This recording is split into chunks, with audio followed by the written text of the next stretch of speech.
we got a job request and the technician mentioned that the pump is losing prime. So this video SOP is going to be how to troubleshoot a Jandy O-Ring to see if the O-rings need to be replaced.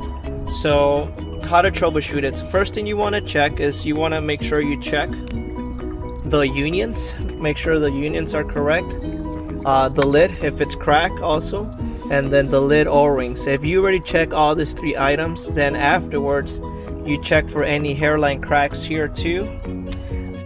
Any hairline cracks. After you check any hairline cracks, and if you're still having problems, then what you want to proceed is you want to make sure you turn on the pool equipment.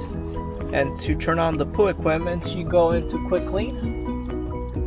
Okay, let's go ahead and turn it on.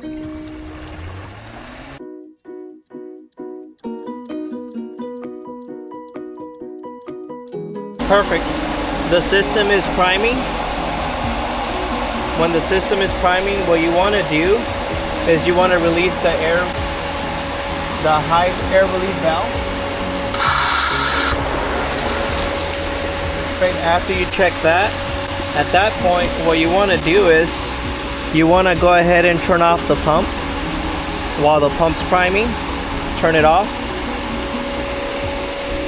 Okay.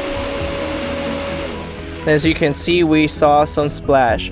So that means that the O-rings need to be replaced on this Jandy O-Ring. And then you can go ahead and refer to, I think, SOP Jandy O-Ring replacement kit. And there's a video of how to replace the O-rings. But this is how to troubleshoot if the Jandy O-rings need to be replaced. Thank you so much. Bye-bye.